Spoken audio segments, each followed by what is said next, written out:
Imagine caminhar pelo deserto escaldante dos Lençóis Maranhenses, com os pés queimando na areia e a garganta seca, quando de repente surge um menino pobre, oferecendo sua última garrafinha de água, aquela que garantiria sua janta. Esse gesto simples, mas cheio de generosidade, foi o ponto de virada que mexeu com as estruturas de um dos homens mais ricos do país, Henrique Vasconcelos. O que era para ser só mais uma viagem de negócios acabou se transformando num reencontro com a própria humanidade. Essa história vai muito além de um acaso no deserto. Ela toca fundo em temas como pobreza, dignidade, família separada e o poder transformador de um ato altruísta. E se eu te dissesse que a mudança de perspectiva de um magnata pode nascer do coração puro de um menino de 10 anos chamado Miguel? Pois é. A vida tem dessas ironias que nos ensinam mais do que anos de empreendedorismo cego. Se você já se emocionou com histórias que mostram que a vida não se mede por posses, mas por propósito, então prepare-se. Essa jornada pelos Lençóis Maranhenses vai te levar para bem longe da lógica fria do lucro e te mergulhar numa narrativa de alma, daquelas que, quando acabam, a gente fecha os olhos e pensa: o que eu estou fazendo com a minha vida? Vamos juntos descobrir? A manhã nos Lençóis Maranhenses já começava impiedosa, com aquele sol de rachar que não perdoa nem sombra. Foi nesse cenário árido que o pequeno Miguel, com apenas 10 anos, cruzou com um homem desmaiado na areia. Sem pensar 2 vezes, pegou sua última garrafa d'água, aquela que garantiria seu jantar, e estendeu para o desconhecido. A cena, digna de um roteiro cinematográfico, foi marcada por um detalhe. O homem era ninguém menos que Henrique Vasconcelos, um figurão do mundo dos negócios. Agora pense comigo. O que leva uma criança, em meio à pobreza, a dividir o pouco que tem com alguém que ela nunca viu? Essa atitude não brota do acaso. É fruto de caráter, de educação dada no olhar e na prática, e não em discursos. E é nesse gesto, tão simples quanto poderoso, que a generosidade de Miguel ganha corpo e desafia o comodismo. Ele não sabia que estava oferecendo ajuda a um milionário, só sabia que alguém precisava mais do que ele.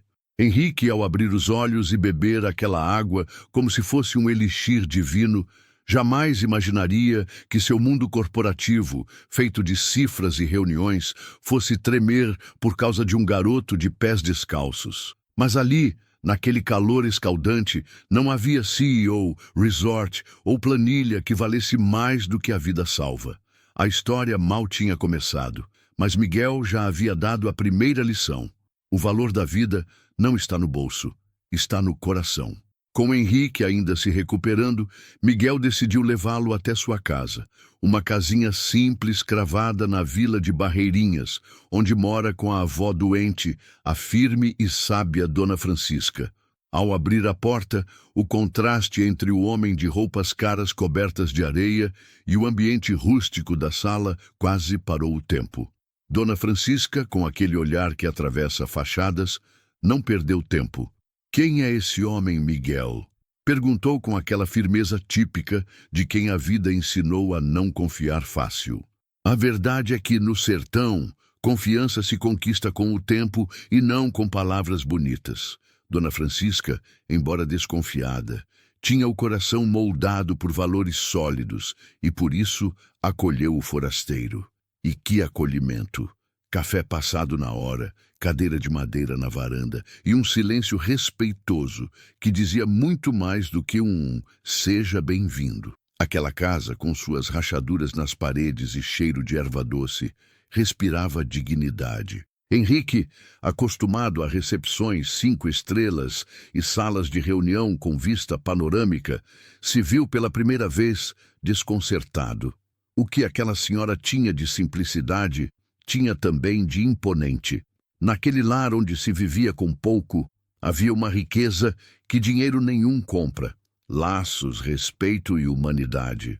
A hospitalidade dela não era movida por interesses, era movida por valores, e isso já começava a plantar uma semente de mudança de perspectiva no empresário. Ali, sentado no sofá com um crochê desbotado, Henrique Vasconcelos tentava reorganizar seus pensamentos. A viagem aos Lençóis Maranhenses não era um passeio, e sim parte de uma missão estratégica: avaliar terrenos para construir um resort de luxo. Um empreendimento milionário, promissor aos olhos do mercado, mas que implicaria em deslocar famílias inteiras como a de Miguel. Só que agora, aquele menino e sua avó doente tinham rosto, história e propósito. E isso não cabia em planilha alguma. A mente de Henrique travava uma batalha entre o que sempre acreditou ser sucesso, lucro, expansão, retorno, e o que acabara de presenciar: generosidade, resiliência e uma comunidade com laços mais fortes do que qualquer contrato. Pela primeira vez, ele se perguntou: até onde vale a pena crescer se para isso eu tiver que esmagar sonhos como o de Miguel?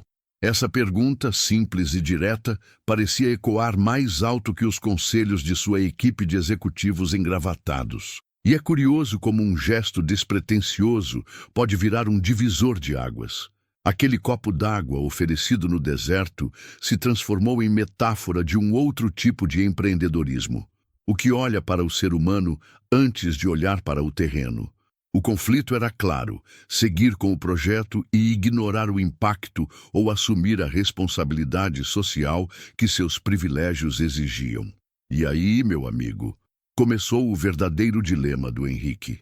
Enquanto caminhavam pela vila, Henrique puxou conversa com Miguel, curioso sobre aquela sabedoria precoce. Foi então que ouviu algo que não esperava. Quero ser engenheiro, seu Henrique. Quero construir sistemas que tragam água para o sertão. Não era um desejo infantil qualquer. Era um sonho bem definido, moldado pela realidade dura e pelas necessidades do lugar onde vivia. E tudo isso vindo de um menino que vendia água por 3 reais para ajudar a avó, sem perder o brilho nos olhos. A resposta de Henrique foi um silêncio longo, do tipo que grita por dentro. Na cabeça dele, engenharia sempre significou construção de grandes obras, lucro, prestígio. Mas ali estava Miguel ressignificando tudo. Ele não queria engenhocas para ficar rico, queria soluções para a sua comunidade. O tipo de atitude que muitos adultos, inclusive empresários, perderam ao longo do caminho. Aquilo mexeu fundo com Henrique, talvez mais do que ele queria admitir. A partir dali, Henrique começou a enxergar a educação rural não como uma questão periférica, mas como o coração do verdadeiro progresso. E se esse menino tivesse acesso a uma escola melhor, a professores que o incentivassem, e se eu pudesse ser ponte para isso? Pensou. Não se tratava mais só de reavaliar um projeto empresarial. Era sobre investir no tipo de capital que nenhum mercado derruba: o potencial humano. E Miguel era o exemplo vivo disso. Em meio a conversas e cafés na varanda, Dona Francisca abriu o baú da memória e compartilhou com Henrique histórias amargas. Ela já tinha visto aquele filme antes. Homens de terno chegando com promessas de progresso, empregos e melhorias. Mas no final, o que restava era poeira, exploração imobiliária e famílias ainda mais empobrecidas. Um exemplo claro: o tal projeto da hidrelétrica que nunca saiu do papel, mas deixou a comunidade endividada e desiludida. Como se não bastasse, a vila vivia sob a constante visita de um personagem conhecido, Dr. Ricardo, o falso salvador. Falava bonito, distribuía sorrisos e oferecia preços justos pelas terras. Só que o povo já estava vacinado. Miguel mesmo, com a sinceridade afiada das crianças, dizia: vó falou que ele quer comprar barato para vender caro. E Henrique, ao observar tudo aquilo, percebeu que estava a um passo de virar mais um nome na lista de promessas quebradas. A ficha caiu com um peso incômodo. A diferença entre empreendedorismo oportunista e responsabilidade social era mais do que uma linha tênue. Era um abismo. E ele, que até então enxergava o projeto do resort de luxo como um avanço, começava a ver os escombros que poderiam ser deixados no caminho. O discurso do progresso, sem escuta ativa e sem envolvimento com a comunidade, era só mais uma venda nos olhos de quem vive à margem. Na manhã seguinte, Henrique surpreendeu sua equipe de executivos ao anunciar: "Vamos suspender o projeto do resort nos Lençóis Maranhenses." Silêncio na sala. Rostos espantados. A decisão não foi baseada em números, mas em pessoas. Ele não estava mais interessado em erguer um império à custa de histórias como a de Miguel e Dona Francisca. O foco agora seria outro. Pensar num modelo de turismo sustentável, que valorizasse a cultura local e protegesse o que já existe. Foi o tipo de atitude que divide águas. De um lado, os engravatados que só viam o prejuízo imediato. Do outro, Henrique, com um brilho diferente no olhar, determinado a provar que lucro e ética podiam andar juntos. "Não quero ser lembrado como o homem que levou o asfalto onde havia alma", disse com uma sinceridade desarmante.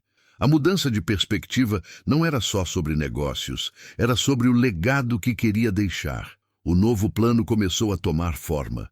Conversas com líderes da vila, visitas às escolas locais, parcerias com ONGs de educação e saúde. O projeto deixaria de ser uma imposição e passaria a ser uma construção coletiva.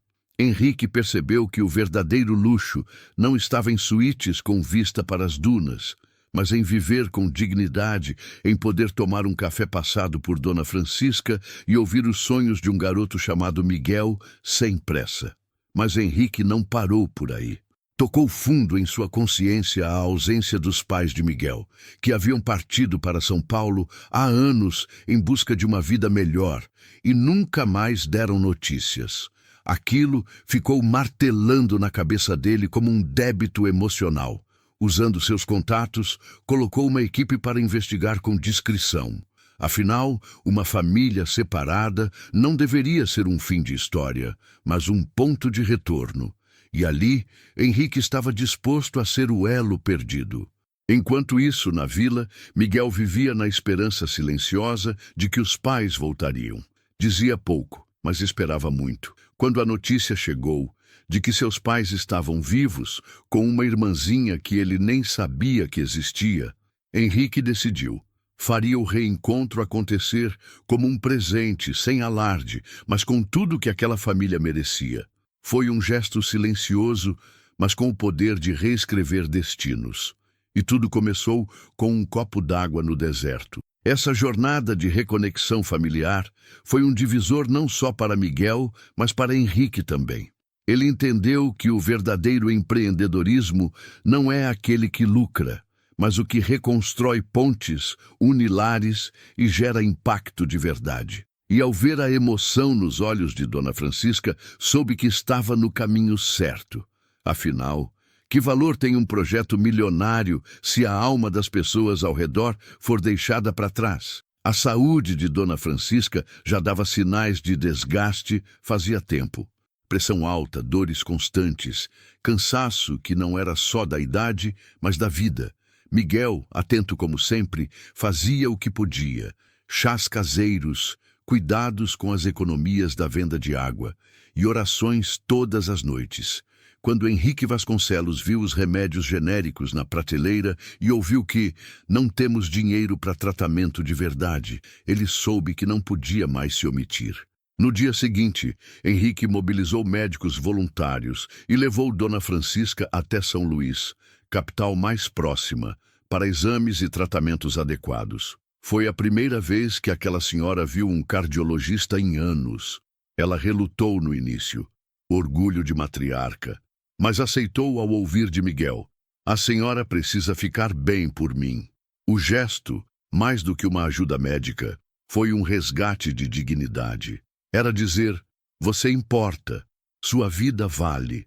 E ali, naquela viagem para o hospital, floresceu algo novo, esperança renovada. Dona Francisca voltou com outro brilho no olhar. Sabia que ainda havia muito por fazer, mas agora sentia que não estava mais sozinha. Miguel, vendo a avó cuidada com carinho, começou a acreditar mais ainda no valor do afeto e da ação. E Henrique? Bom, ele percebeu que um verdadeiro líder também precisa saber se ajoelhar. não por fraqueza, mas por respeito à grandeza alheia. Depois de tudo o que presenciou, Henrique percebeu que não bastava suspender o projeto do resort de luxo. Era preciso fazer mais, ouvir, aprender e cocriar. Em vez de um mega empreendimento que empurraria os moradores para longe, ele decidiu propor um novo modelo, baseado em turismo sustentável. Um plano que preservasse os lençóis maranhenses, respeitasse a cultura local e gerasse oportunidades sem apagar histórias. Pela primeira vez, a vila seria protagonista e não vítima. E como se começa uma transformação real, com pequenas atitudes que viram grandes mudanças. Henrique começou incentivando jovens como Miguel a estudarem, criando uma parceria com escolas técnicas e universidades. A promessa era clara: ninguém precisaria sair de sua terra para sonhar grande. A meta era transformar a comunidade em referência de turismo consciente, onde visitantes viriam não apenas pelas belezas naturais, mas pelas pessoas, suas histórias e tradições. Dona Francisca, cética por natureza e experiência, foi aos poucos se permitindo acreditar. O Senhor conseguiu fazer meu neto voltar a sonhar. Só por isso já tem minha gratidão, disse, com os olhos marejados. E não era exagero. O menino que vendia água agora lia livros sobre engenharia, fazia contas com gosto e planejava melhorar a vila, não para ganhar status, mas para retribuir. A verdadeira revolução, aquela que muda de dentro para fora, já havia começado. Henrique estava de volta à vila para uma reunião comunitária. Desta vez, não chegou com papéis, maquetes ou cifras. Sentou-se num banquinho de madeira, cercado por moradores, crianças brincando e o cheiro do café fresco feito por Dona Francisca. Miguel sentou-se ao seu lado, com os olhos atentos e o livro de engenharia debaixo do braço. Quando todos se acomodaram, ele se levantou, respirou fundo e disse a única coisa que realmente importava naquele momento. No dia em que a aparência for mais importante do que a essência, todos nós estaremos algemados. A frase caiu como um raio em céu azul. Silêncio absoluto. Cada pessoa ali sentiu-se atingida, não como uma acusação, mas como um convite à reflexão.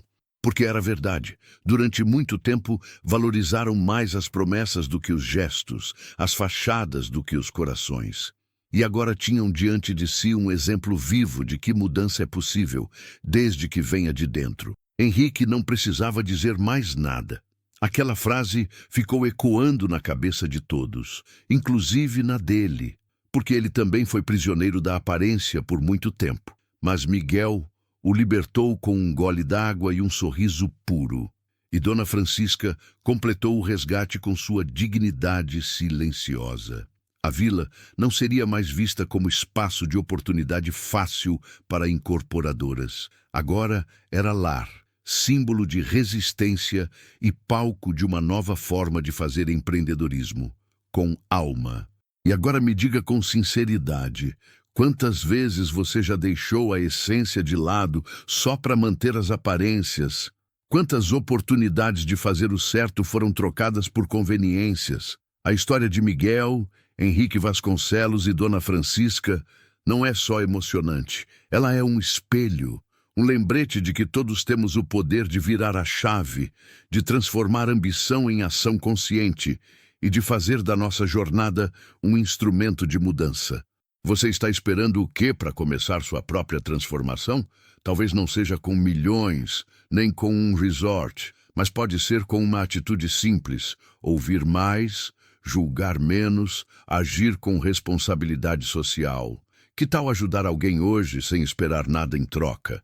Que tal olhar para o seu entorno com mais empatia e menos indiferença? Grandes revoluções começam com pequenos gestos. Às vezes, tudo o que alguém precisa é da sua última garrafa d'água, metaforicamente ou não. E se essa história te tocou de alguma forma, não guarde só para você. Compartilhe, comente, traga mais gente para esse tipo de reflexão. E claro, inscreva-se no canal e ative as notificações, porque vem muito mais por aí. Histórias que inspiram, provocam e, principalmente, nos lembram do que realmente importa.